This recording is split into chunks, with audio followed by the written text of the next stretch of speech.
Hired to teach music to a girl who no longer spoke, she never imagined that in that cold house, she would find the note missing from her own life. Raphael Sterling glanced at his wristwatch for the third time in less than 5 minutes. The board meeting should have ended 20 minutes ago, but the investors insisted on discussing every line of the quarterly report as if they were archaeologists deciphering ancient hieroglyphs.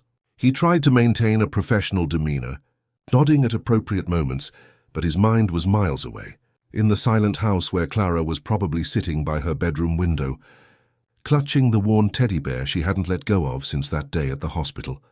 When he finally managed to say goodbye and walked to the company parking lot, the fine Brighton rain began to fall, turning the asphalt into a grey mirror.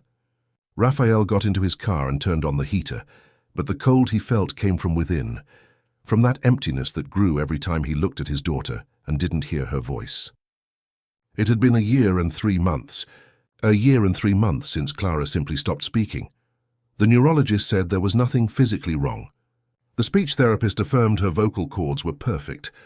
The child psychologist in the 4th session looked at Raphael with that expression he had learned to recognize, that mixture of compassion and helplessness, and said that sometimes grief manifests in ways that medicine doesn't fully understand yet. They said he needed to be patient, that Clara would speak when she was ready. But how much longer? How long does a 7-year-old child need to be a child again? Arriving home, he found Mrs. Nelly in the kitchen preparing dinner. The housekeeper had been with the family since before Clara was born, had witnessed everything, the happy days and those that came after. She looked up from the pot, and Raphael realized she wanted to say something. "Mr. Sterling." "I need to speak with you," Mrs. Nelly said, drying her hands on the embroidered apron she had worn for years. Raphael nodded and sat at the kitchen table, the same table where they used to have Sunday breakfasts when they were still 3. Mrs. Nelly poured hot coffee into a cup and sat across from him, an unusual gesture that already indicated the seriousness of the conversation. "I know you've tried everything with Clara," she began, choosing her words carefully. "The doctors, the therapies, even that new school that cost a fortune. But sometimes I wonder if we're not looking in the wrong place." Raphael frowned. Mrs. Nelly continued before he could ask what she meant. "My sister works at a social project there in Eastwood Borough. She told me about a piano teacher who has been working miracles with children who have gone through difficult situations. It's nothing formal, you understand? She doesn't have all those diplomas hanging on the wall. But the mothers say she has a special way, that she can reach children where no one else can." "Piano," Raphael repeated, as if testing the weight of the word in his mouth. "Music," Mrs. Nelly corrected. Mrs. Helen, whose son had stopped speaking after a great shock, said it was music that opened the locked door within the boy. "I'm not saying it will work, Mr. Sterling, but Clara loved it so much when her mother sang to her before bed. Maybe that's what's missing. Not more words, but sounds that fill the silence." Raphael remained silent for a long moment, watching the steam rise from his coffee cup. The business logic that commanded his life said this was just another desperate attempt without scientific basis. But business logic hadn't brought Clara's voice back either. Perhaps it was time to try something different. "What's her name?" he finally asked. "Marianne Lyons. Marianne is a single mother raising her son alone. My sister says she's a good person. One of those you feel is doing it because she genuinely cares, you know?" Raphael nodded slowly. "Can you ask your sister to inquire if she would be available to give lessons here at home? I'll pay whatever is fair." Mrs. Nelly smiled for the first time in that conversation, a discreet smile but full of hope. "I'll speak with her tomorrow, Mr. Sterling." That night, Raphael went up to Clara's room before bed. The girl was lying on her side, hugging her teddy bear, her eyes open, staring at the wall where there used to be a colorful butterfly poster. Now the wall was empty. Clara had asked, through gestures, to remove everything with very bright colors. She wanted her room in neutral tones, as if even colors were too much noise for the silence she lived in. He sat on the edge of the bed and ran his hand through his daughter's brown hair. "Hi, my love. I had an idea today. How about we bring a piano teacher here at home? You always wanted to learn piano, remember?" Clara turned her head slightly, her large eyes meeting his. She said nothing, but there was something different in that gaze. Curiosity, perhaps, or just a glimmer of interest amidst the fog that seemed to constantly envelop her. She's coming next week just for you two to meet. No pressure, no obligation. If you don't like her, she won't come back. Is that okay? Clara blinked slowly, and Raphael interpreted that as a yes. He kissed his daughter's forehead and wished her good night, despite knowing she would probably stay awake late, as she always did.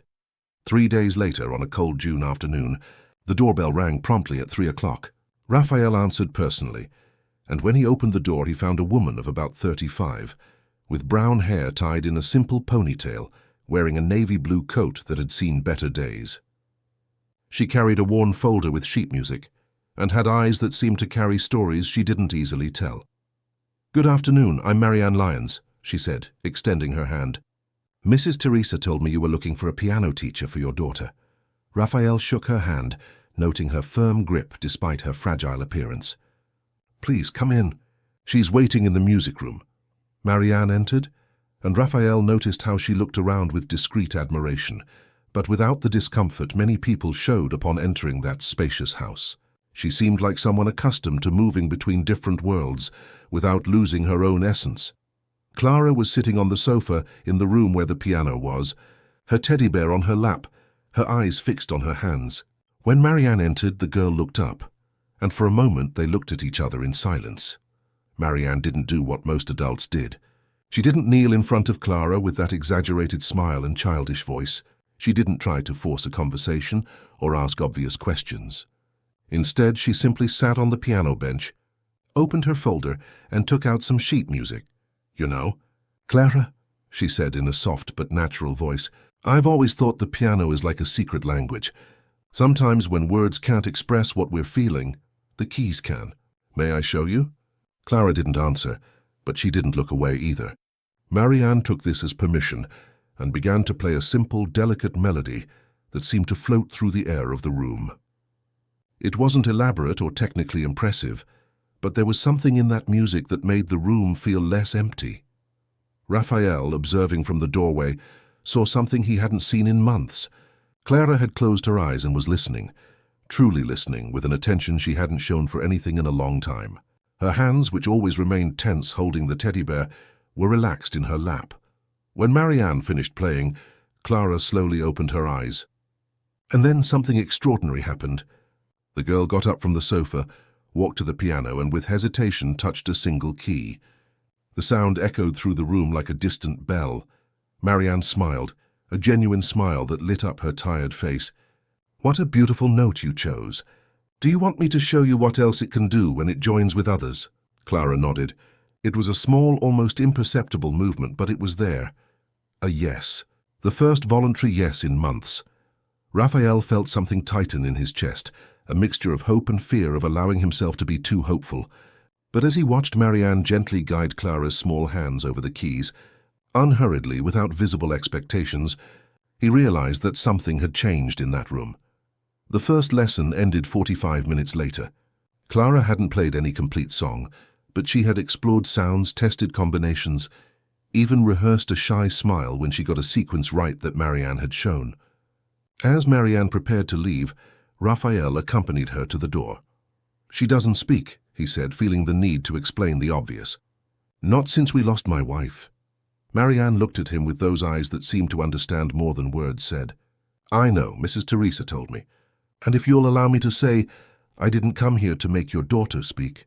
I came to make her want to speak. When she's ready."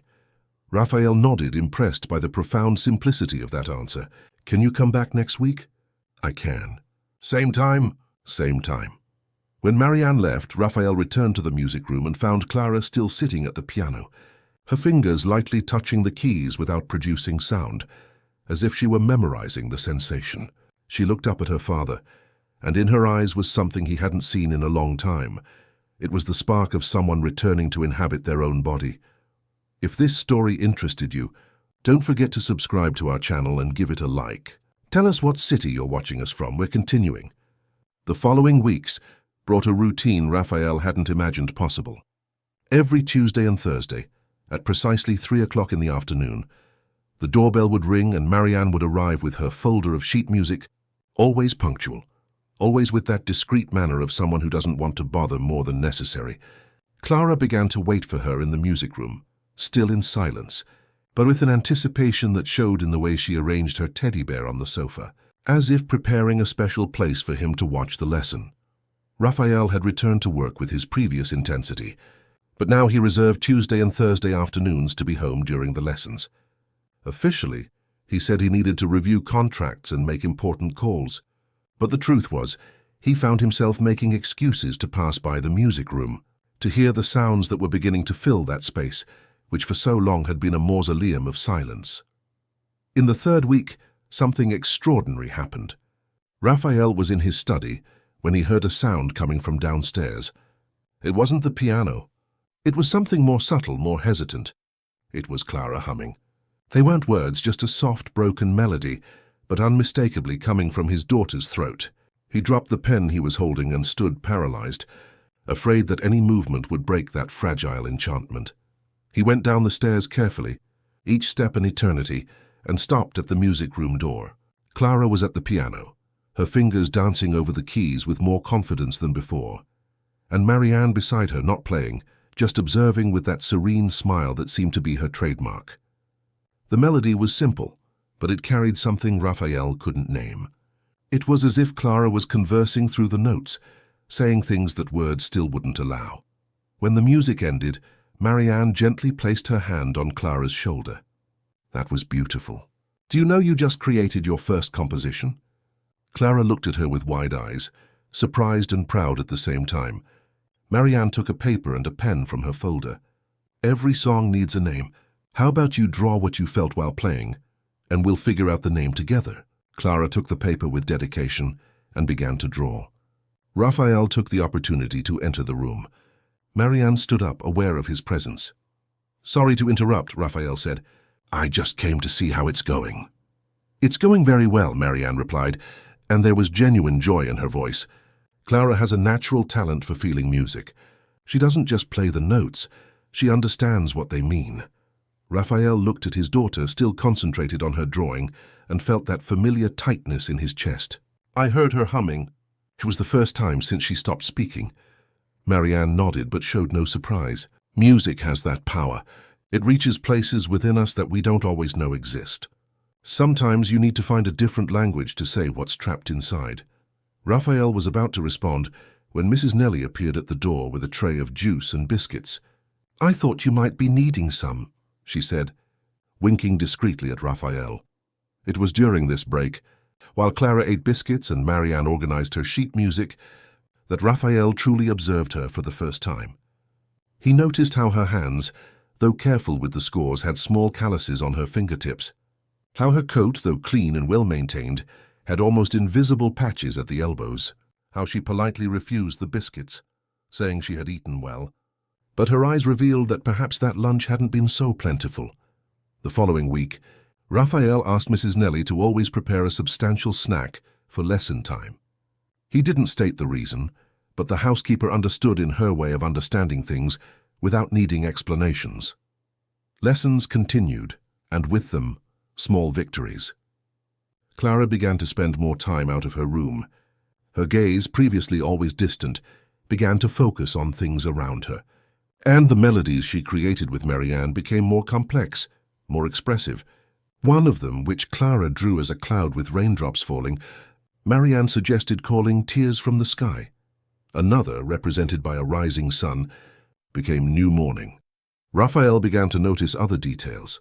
How Marianne always arrived a few minutes before the scheduled time, but waited on the porch until the exact hour, as if she didn't want to take advantage of their hospitality.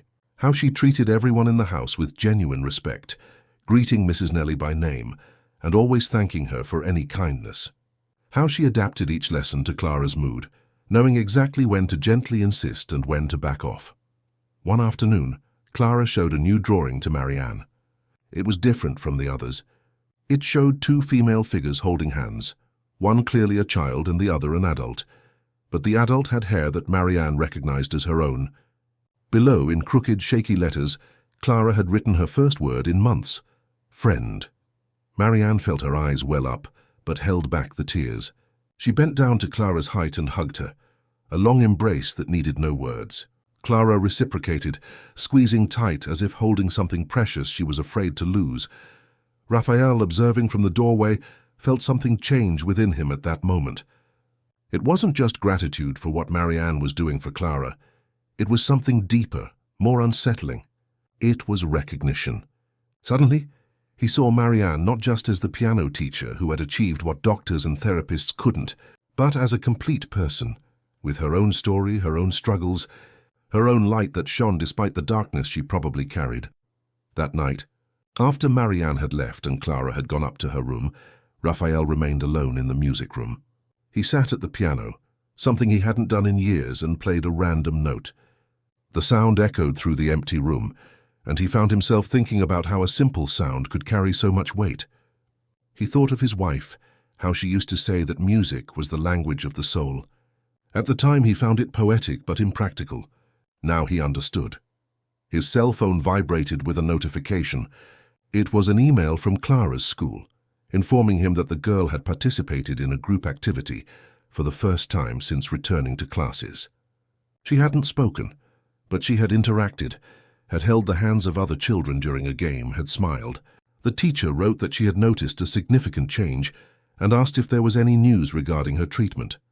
Raphael typed a short reply, only mentioning that Clara was having music lessons at home and that it seemed to be helping. He didn't mention Marianne by name. Something within him wanted to protect what was happening, to keep it away from clinical eyes and cold analyses. It was theirs, Clara's and Marianne's, and he was merely a privileged observer of a transformation that logic couldn't explain. At the next lesson, on a rainy July afternoon, Marianne arrived drenched. Her coat was dripping water, and she was shivering with cold. Mrs. Nellie immediately took her to dry off and brought her hot tea. Marianne tried to refuse, saying she was fine, but the housekeeper wouldn't take no for an answer. "You came by bus in this weather?" Raphael asked, genuinely concerned. "Actually by bicycle," Marianne admitted, embarrassed. "The bus was late and I didn't want to be late for Clara's lesson."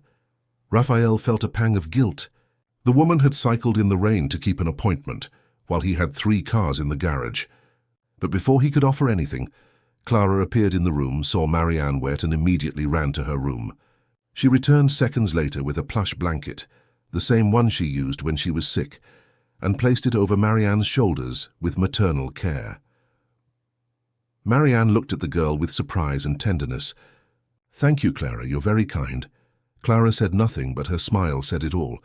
She took Marianne's hand and pulled her towards the music room, as if to say it was time for the important part of the day, the part that really mattered.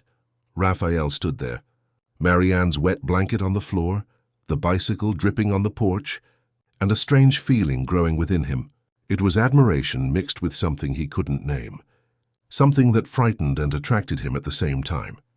That day's lesson was special. Clara played with more passion than ever, and Marianne accompanied her with soft harmonies, creating an imperfect but emotionally powerful symphony. When they finished, the two laughed together, and Raphael realized it was the first time he had heard Clara laugh since she stopped speaking. That sound, that crystalline and genuine laughter, echoed through the house like a bell announcing that perhaps, just perhaps, the worst was over. It was on a Saturday morning that Raphael truly began to see beyond the surface. He had returned early from a business trip to London and found the house immersed in that characteristic weekend silence. Mrs. Nellie was off, Clara was still asleep, and he decided to make coffee in the kitchen. That's when he saw Marianne's sheet music folder forgotten on the hall table. She must have left it at the last lesson, he thought, carefully picking up the folder. It wasn't his intention to snoop, but when the folder accidentally opened, some papers fell to the floor. As he collected them, Raphael saw they weren't just sheet music. There were electricity bills with overdue notices, a half-filled social assistance form, and a letter from a state university addressed to Marianne Lyons, dated 5 years ago, informing her about the suspension of her enrollment in the music education degree course. Raphael stood there, papers in hand, feeling torn between invading her privacy and the sudden understanding of who this woman who had entered their lives truly was. Marianne wasn't just an unqualified piano teacher. She was someone who had to abandon her dreams to deal with more urgent needs, someone who struggled daily to keep her head above water while still having the strength to care about the pain of others. He carefully put everything back in the folder and placed it in the music room, where Marianne would surely look for it at the next lesson. But that discovery haunted him throughout the weekend. On Sunday night, he found himself researching transitional housing in Brighton, assistance programs for single mothers, the amount he paid for lessons, and whether that was really enough for someone in a vulnerable situation. Monday arrived with a call from Clara's school.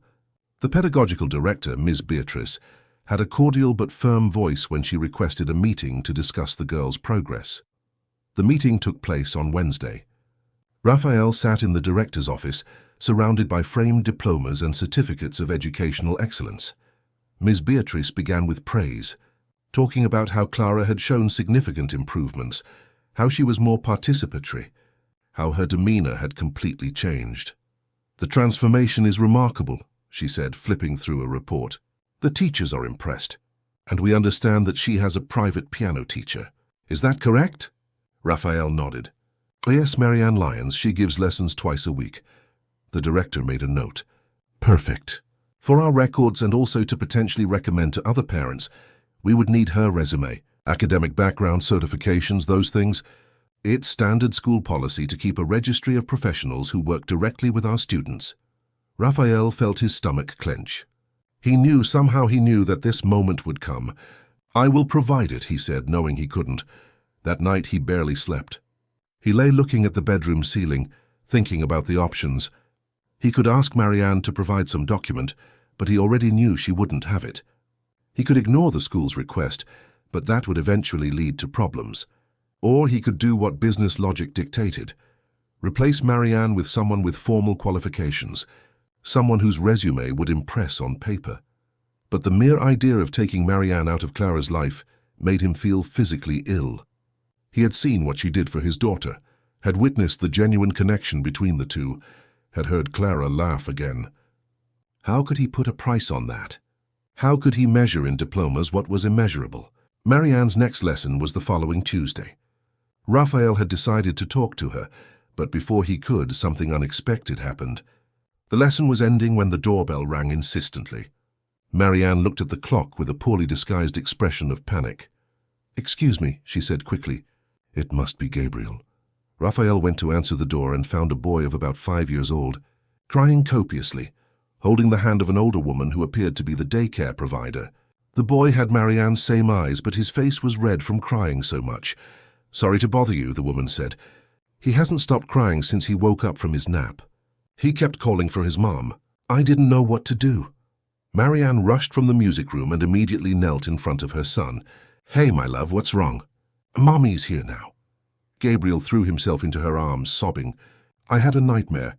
You had left and I couldn't find you anymore." Marianne hugged him tight, making circles on his back with her hand, whispering words of comfort.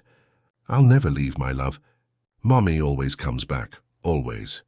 Raphael watched the scene, touched by the intensity of the affection between mother and son, but also aware of the reality it revealed.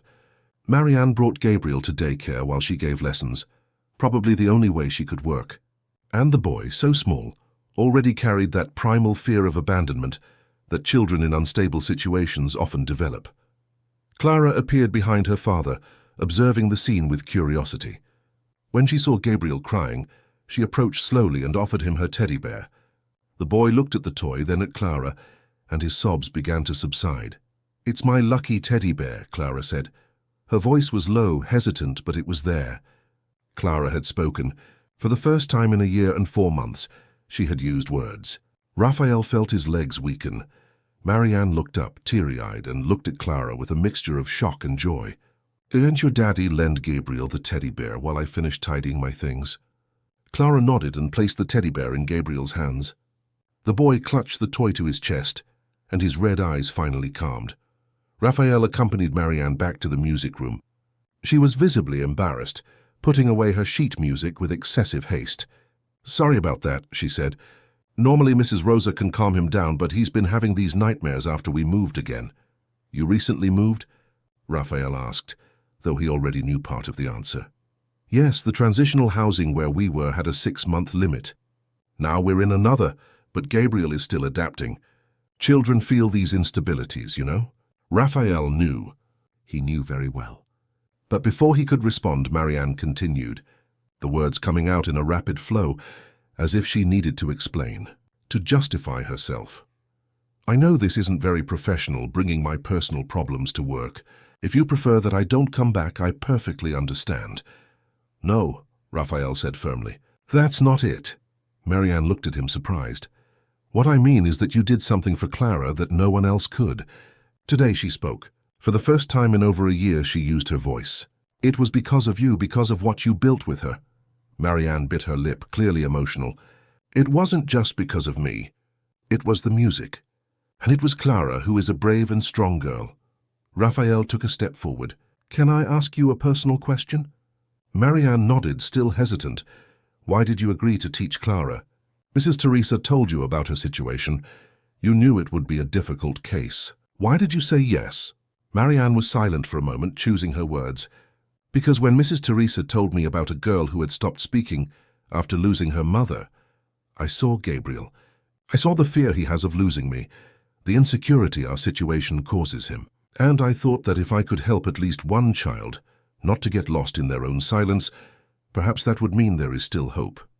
For her, for me, for all of us who are trying to survive and still manage to live. Raphael felt a lump in his throat. There was a brutal honesty in those words, a vulnerability that touched him deeply. But there was also the practical reality, the school asking for documents, society demanding papers that proved what the heart already knew. Marianne, I need to tell you something, he began.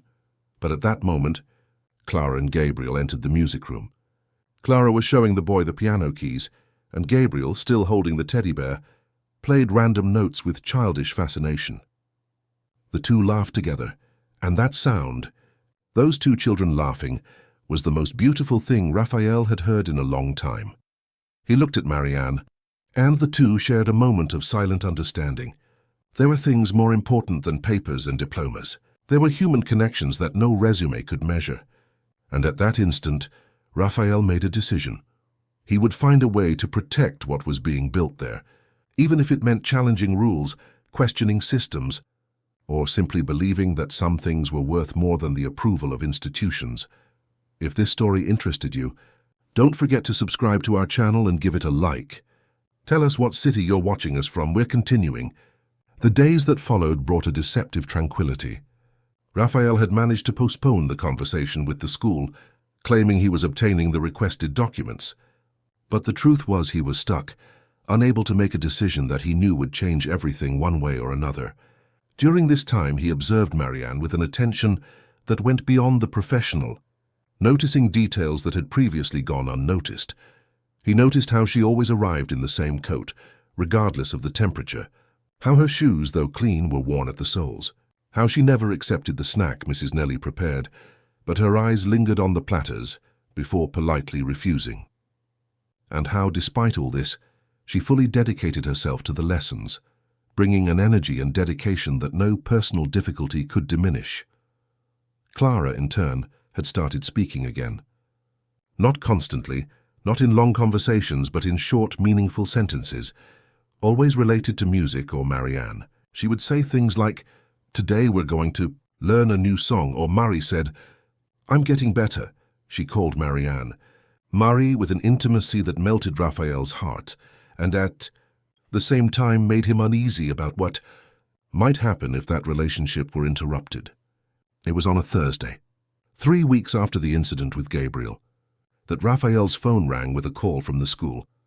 It was the director again, and her voice had lost some of its initial cordiality. "Mr. Sterling, we have been waiting for almost a month for the documents of Clara's piano teacher. This is starting to become a matter of school policy. Either you provide us with her credentials, or we will have to ask that the private lessons be suspended while Clara is enrolled here." Raphael felt irritation rise. "With all due respect, Director, the piano lessons happen in my home on my time with my resources. The school has no jurisdiction over that." The director sighed. "Mr. Sterling, you know it's not quite like that. We have a responsibility for the emotional well-being of our students. If someone is working directly with a child in a situation of psychological fragility, we need to ensure that person has adequate qualifications. It's for Clara's own protection." Raphael hung up the phone more forcefully than he intended. He knew the director wasn't being malicious, that there was logic in her concerns. But the idea that papers and certificates could be more important than actual results. Then Clara's voice returning. Then the genuine smile his daughter had regained. Infuriated him deeply. He needed to talk to Marianne. He couldn't postpone it any longer. The conversation took place after the next lesson. Raphael asked Marianne to stay a few more minutes. Clara had gone up to her room with Gabriel, whom Marianne had brought with her after the daycare closed early that day. The two were drawing together, and for the first time in a long time, the house had sounds of children being children. Marianne, I need to talk to you about something delicate, Raphael began, closing the music room door. She immediately tensed, her hands clutching the strap of her folder. Is it about Gabriel coming here? I'm so sorry. The daycare closed due to plumbing problems and I had no one to leave him with. I promise it won't happen again. It's not about Gabriel. In fact, he's welcome here whenever necessary. Clara enjoys his company. Marianne relaxed slightly, but the tension was still there. Then what is it about? Raphael took a deep breath. The school is asking for your resume. They want to know about your education, your certifications, and I imagine you don't have all that formalized. The silence that followed was heavy. Marianne looked down, and Raphael saw how her hands trembled slightly. When she finally spoke, her voice was low but firm. I don't. I did 3 years of music education at the State University, but I had to drop out when my mother got sick. She needed constant care and I couldn't juggle both. After she passed away, I was already pregnant with Gabriel, and his father had left. I needed to work, I needed to survive. Going back to college became a distant dream. Raphael nodded slowly. And yet you agreed to teach Clara?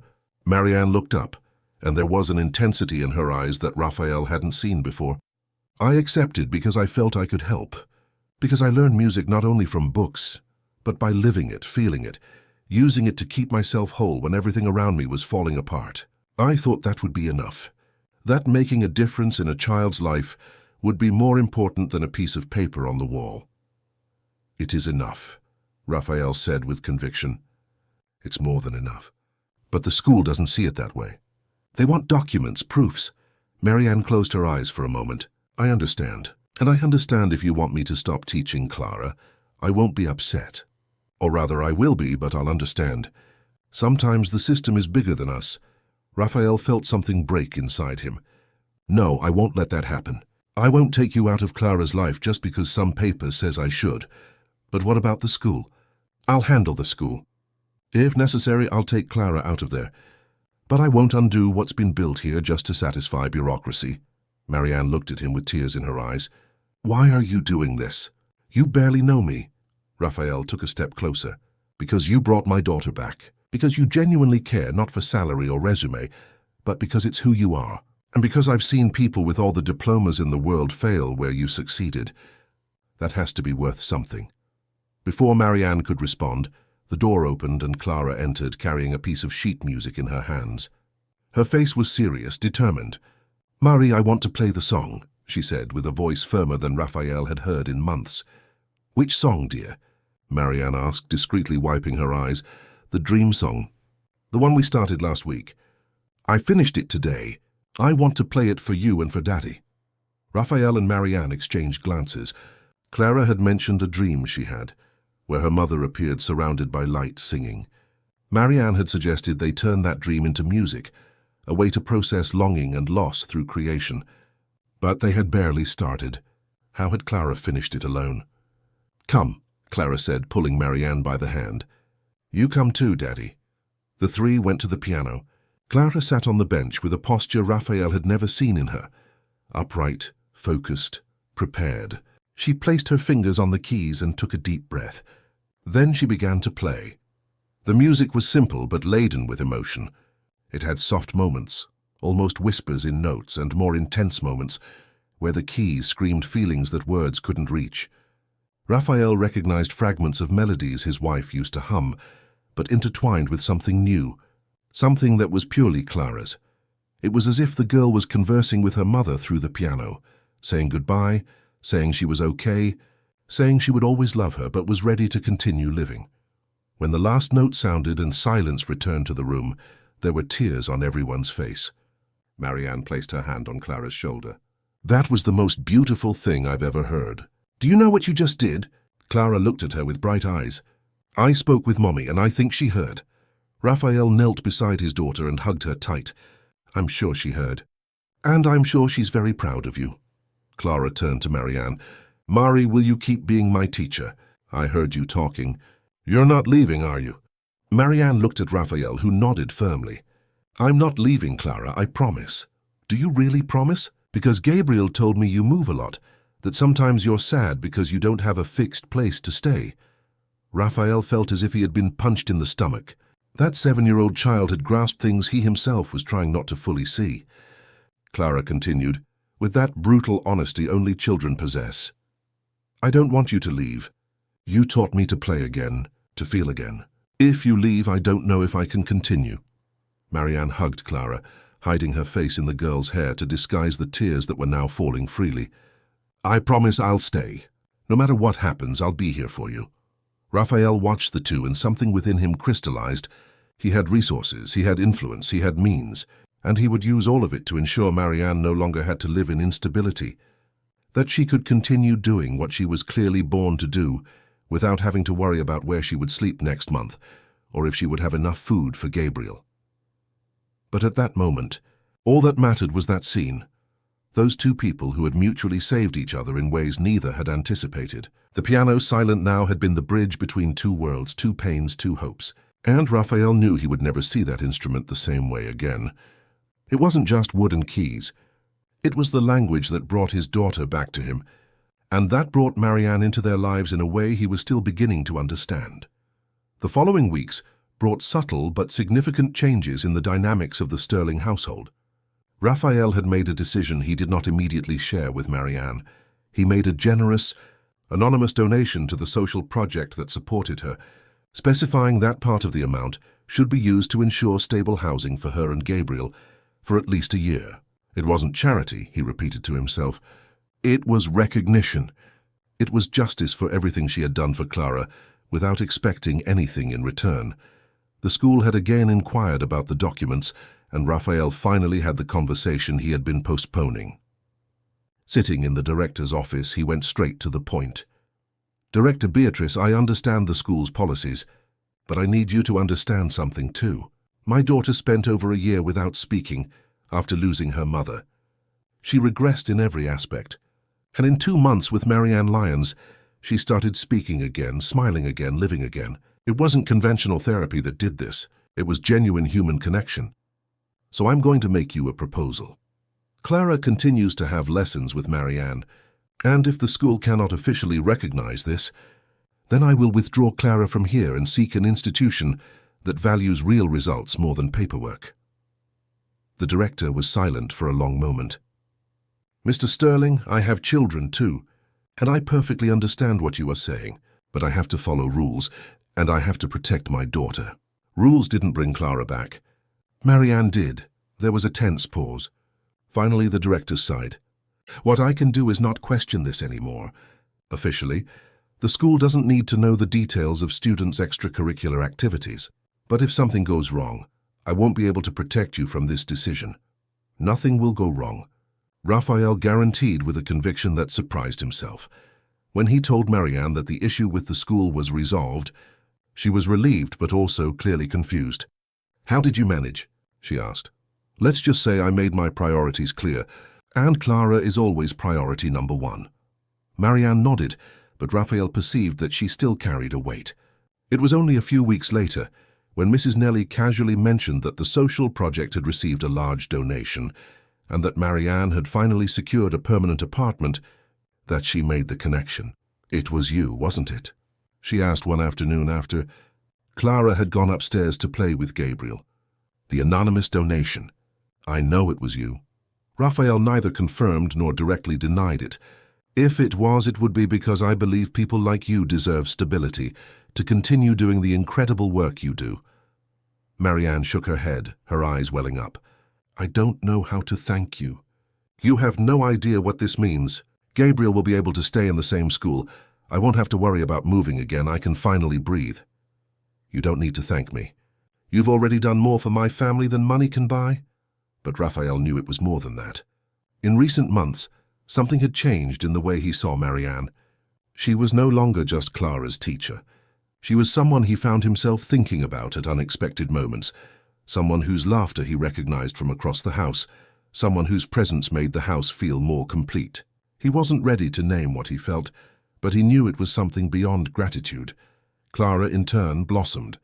She not only started speaking again, but began to express herself in ways that surprised Raphael daily. She wrote small compositions, drew colorful sheet music, and had created a special notebook where she wrote down her heart songs, as she called them. Each page had a melody and an associated feeling. There was the song of longing, the song of hope, the song of new beginnings. Gabriel had also become a constant presence in the house. Marianne still tried to avoid bringing him to every lesson, but Raphael had made it clear that the boy was always welcome. Gabriel loved watching the lessons, sitting on the floor with his toy cars, occasionally joining in when Marianne taught rhythms with claps. Clara had infinite patience with him, teaching him to play simple notes and including him in her musical games. It was on a September afternoon, when spring began to color brighten, that Mrs. Nelly made a casual observation that left Raphael thoughtful for days. "You know, Mr. Sterling, it's been a long time since I've seen this house so alive. There's music, there's laughter, there are children running through the halls. Clara is becoming a child again, and you also seem different."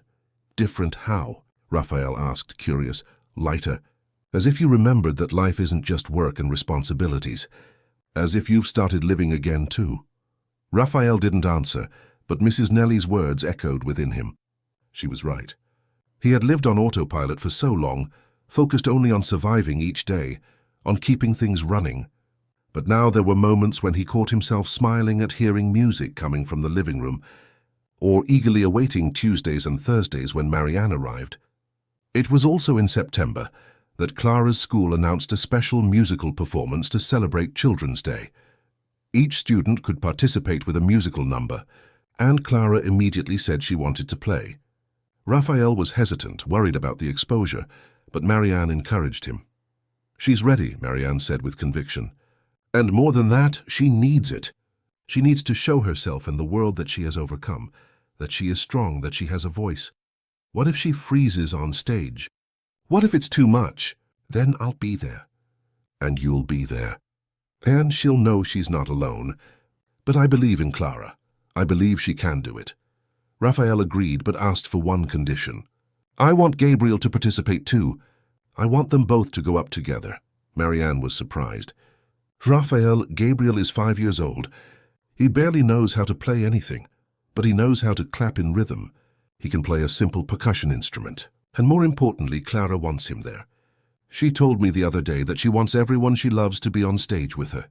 Marianne smiled, touched. "Then we'll prepare a number for the two of them. It will be the official debut of Brighton's most unlikely duo." Rehearsals began. Clara chose to play the song she had composed, the dream song with her mother, but with a new arrangement that Marianne had helped develop. Gabriel would have a small tambourine, and his participation would be to mark the rhythm at specific moments. It was simple, but it had a deep meaning that transcended technique. During rehearsals, Raphael watched fascinated. He saw how Marianne had infinite patience, how she could make Gabriel, a 5-year-old with boundless energy, concentrate and take his part seriously. He saw how Clara blossomed under her guidance, how each lesson was not just about music, but about confidence, expression, and healing. One evening, after a particularly emotional rehearsal, Raphael and Marianne were chatting in the living room, while the children had dinner in the kitchen with Mrs. Nelly. The conversation naturally drifted to the future, to plans and dreams. "Have you ever thought about going back to college?" Raphael asked. "Finishing your music degree?" Marianne gave a sad smile. "I think about it every day, but between working and taking care of Gabriel, there's no time left. And no money either. The reality is that some dreams get left behind. What if they didn't have to be left behind? What if there was a way for you to do both?" Marianne looked at him with curiosity. "What are you suggesting?" Raphael hesitated, choosing his words. My company has a scholarship program for professionals working in social projects. You would easily qualify. You could go back to college, finish your degree, and still continue teaching Clara, and other children too, if you wish. Marianne was speechless. Why are you doing all this for me? Why do you care? Raphael looked into her eyes, and for the first time allowed her to see the truth he himself was beginning to accept. Because you brought life back to this house. Because you care for my daughter, as if she were your own. Because you deserve to have your dreams back. And because I want you to stay in my life. In our life. The silence that followed was dense, full of unspoken things. Marianne had tears in her eyes, but also something that looked like fear. Mr. Sterling, I need you to understand one thing. I cannot be another one of your responsibilities. I cannot be a charity project. You are not, Raphael said firmly. You never were. You are someone extraordinary, who happened to enter my life at a time when I needed it most, even without knowing it, and now I can't imagine things without you here. Before Marianne could respond, Clara and Gabriel ran into the room, laughing at something Mrs. Nelly had said. The two threw themselves between the adults, and Clara announced that they had invented a dance to accompany the performance music. You have to see it, Gabriel insisted, already demonstrating the clumsy but adorable steps. Raphael and Marianne laughed together, and for a moment all fears and doubts were suspended. Here was an improbable family, built not by blood but by music, by shared and overcome pain, by hope that insisted on blooming even in the driest soils. The day of the performance dawned, with an impossibly blue sky over Brighton, one of those that seemed to have been painted especially for important moments. Raphael woke up early, nerves tingling in his stomach in a way that not even the most important business meetings could provoke. That performance meant more than a simple school show. It was concrete proof that Clara had returned, that music had done what medicine couldn't, that love comes in unexpected forms. Clara was strangely calm during breakfast. She wore the blue dress she had chosen especially for the occasion, and her hair had been styled by Mrs. Nelly with small clips that sparkled in the light. She stirred her cereal with a spoon, thoughtful, and Raphael realized she wasn't nervous, she was focused. Like an artist preparing for the most important moment of her career, even at just 7 years old. Dad, do you think Mommy will be there? Clara asked suddenly, with that childish sincerity that always caught Raphael off guard. He sat beside her and took her small hand. I believe she will be. Perhaps not in a way we can see, but in your heart, in the music you will play, in every note you've learned.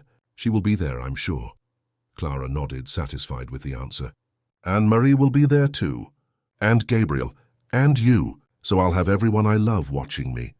Raphael felt his heart clench. Yes, my love. We'll all be there. They arrived at the school 2 hours before the performance. The auditorium was being prepared, chairs arranged, a collective nervousness hanging in the air as teachers guided students and parents checked costumes. Marianne arrived 15 minutes later, leading Gabriel by the hand. The boy was impeccable in a white shirt and black trousers, the small tambourine hanging around his neck by a colourful ribbon Clara had made for him. Are you ready?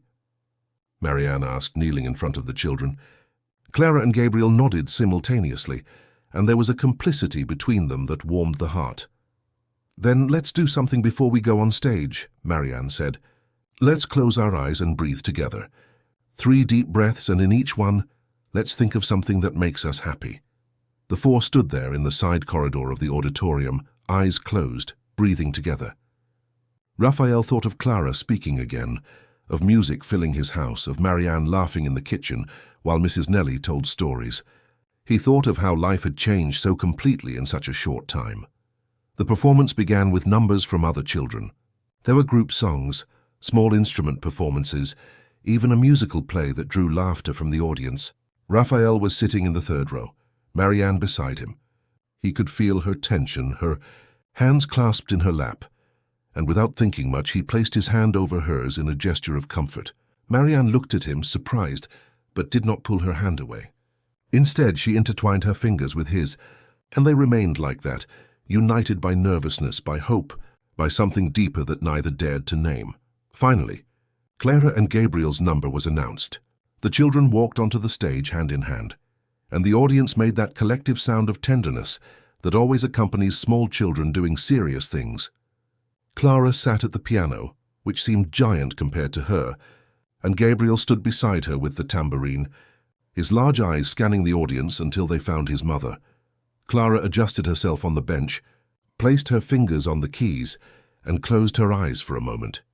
When she opened them again, there was a determination in them that Raphael recognized. It was the same he saw when she had decided something important.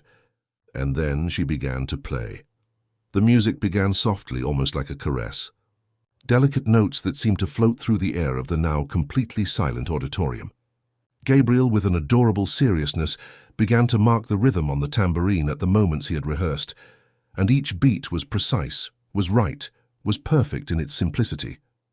The melody grew, and Clara played with an emotion that transcended her age. There was longing in those notes, but there was also hope. There was pain, but there was also healing. There was farewell, but there was also arrival. Raphael felt tears stream down his face without any attempt to hold them back. Beside him, Marianne was also crying, her hand squeezing his as if it were an anchor. In the audience, there wasn't a dry eye. That simple music, played by a child who had been silent for so long, carried the weight of 1,000 stories of loss and overcoming. When the last note sounded and silence returned to the auditorium, there was a moment of suspension, as if no one wanted to break the spell. Then someone started to applaud, and another, and another. In seconds, the entire auditorium was on its feet, applauding with an intensity that made the walls vibrate. Clara and Gabriel stood up and took a small bow, as Marianne had taught them. But then something unexpected happened. Clara took the microphone on stage and, with a clear and firm voice, said to the astonished audience, "I dedicate this song to my mum in heaven, and to Mari, who taught me that music can heal even what seems impossible to heal, and to my dad, who never gave up on me, and to Gabriel, my best friend. You all taught me that family isn't just who you're born with, but who chooses to stay." The audience erupted again in applause, now mixed with emotional sobs. Raphael couldn't hold back and went onto the stage, hugging Clara tightly. Marianne followed closely, picking up Gabriel, and the four stood there, embraced, while the ovation continued. Backstage, after the performance, while other families gathered and took photos, Raphael pulled Marianne aside to a more secluded corner. Her eyes were still red from crying, but there was a radiant smile on her face. "Did you see?" she said, her voice trembling with emotion. "She did it. She really did." "We did it," Raphael corrected. "You made it happen. You brought her back." Marianne shook her head. "No, Raphael. Music did it. Love did it. And you for believing in something that had no logic, no scientific explanation, for trusting when all the papers said not to trust." Raphael realized she had called him by his first name, no longer Mr. Sterling, and somehow that change symbolized everything that had happened between them.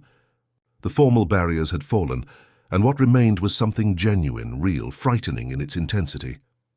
"Marianne," he began, hesitant, "I know this might be strange, that it might complicate things, but I need to say it. These months with you here, seeing you with Clara, getting to know Gabriel, sharing our home, our life, everything has changed.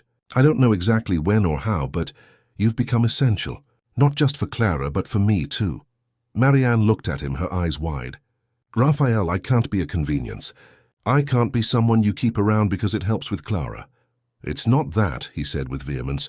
"It's the opposite of that. You made me remember what it's like to truly be present, what it's like to feel, what it's like to live beyond obligations and responsibilities. You brought music not just to Clara, but to me too." Before Marianne could respond, Clara and Gabriel came running in, laughing, completely oblivious to the adult's serious moment. "Dad, can we go get ice cream?" Clara asked. "The teacher said everyone's going." Raphael looked at Marianne, and a silent understanding passed between them. That conversation would continue, but not now. Now was a time for celebration, for joy, for simply being present in that perfect moment they had built together. "Of course, let's all go get ice cream," Raphael said, taking Clara by the hand. Marianne took Gabriel, and the four left the auditorium together. To an outsider, they looked exactly like what they were becoming, a family. Unconventional, unplanned, but real, built note by note, breath by breath, conscious choice by conscious choice. That night, as he put Clara to bed, Raphael sat on the edge of the bed as he always did. Clara was exhausted but radiant, still wearing her performance dress because she didn't want to take it off. "Dad, can I ask you something?" she said, her voice sleepy. "Of course, my love. Do you like Marie?" Raphael hesitated. "Yes, I like her very much. She's special." "No, Dad, do you like her like the prince likes the princess in stories?" Raphael chuckled softly, impressed by his daughter's perception. "Why are you asking that?" "Because I saw how you look at her, and because I want her to stay forever. And Gabriel, too. We could be a real family." Raphael ran his hand through Clara's hair. "We already are a real family, love. Maybe not in the way people expect, but we are. And as for Marie, well, I need to find out if she feels the same way I do." Clara smiled, her eyes already closing. "She does. I saw her look at you too." And with that childish wisdom, Clara fell asleep, leaving Raphael alone with his thoughts, his fears, his hopes. From downstairs, he could hear the sound of the piano. Marianne had returned after taking Gabriel home and was playing as she always did when she needed to process emotions. Raphael went downstairs and stopped at the music room door.